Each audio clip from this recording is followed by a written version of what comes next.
right, let's move to Libya. You were in the minority in this resolution that passed. About half of your Republican colleagues on the panel voted with Kerry on this, and about the other half of the Republicans voted with you. Right. Aren't we sending a message to NATO? If we do not stay with NATO on this, aren't we sending a message to NATO that says, hey, when we need your help, essentially, you guys can walk away too? Well, actually, NATO has become, Chuck, us. I mean, there's 28 countries in NATO, only 5 are living up to the requirements of spending X% of your GDP on defense. And so what's happened is the United States of America has become the protectorate of these 28 countries, and they have been consumers of security services from the United States. So that's actually one of the elements that troubles me about all of this. But look, the administration still has not answered questions that I've asked now for over 2.5 months. Our national interest, the length and scope of our involvement in Libya. And I just thought this last thing was bizarre under the War Powers Act, where they say that it's constitutional, but since we're not involved in hostilities, they don't really need the involvement of Congress. I think if North Korea were to send warplanes in and take out military installations in our own country and have predators doing what we all know predators do, we would consider that to be hostility. So I thought it was just one tick too cute. This debate's going to evolve.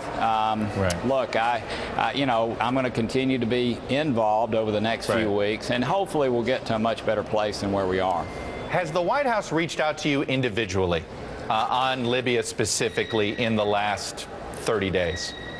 Chuck, I worked with the administration, especially towards the end of the year on treaties, have been, I've worked with them on numbers of things. I have to tell you, the way the White House has handled this has been nothing short of absolutely bizarre. So you've not? They haven't reached out? No, you haven't heard from the president? I mean, we've had legislative folks talk to us about, candidly, in many ways, showing embarrassment at the way this all has been handled. But no, and look, I'm not one of those kind of guys, make me feel important. That's not the point. They just haven't.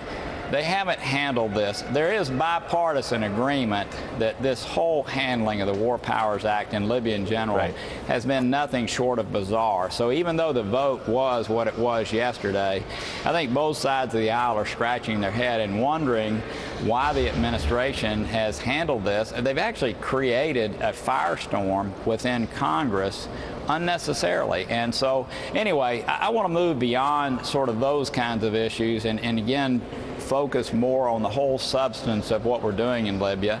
And again, back to one of the big arguments, Chuck, is that, look, if NATO, believe me, if NATO cannot handle Libya without major involvement by the United States, we have some serious issues that need to be resolved. And I certainly applauded what Secretary Gates said about NATO. These guys are not living up to their responsibilities.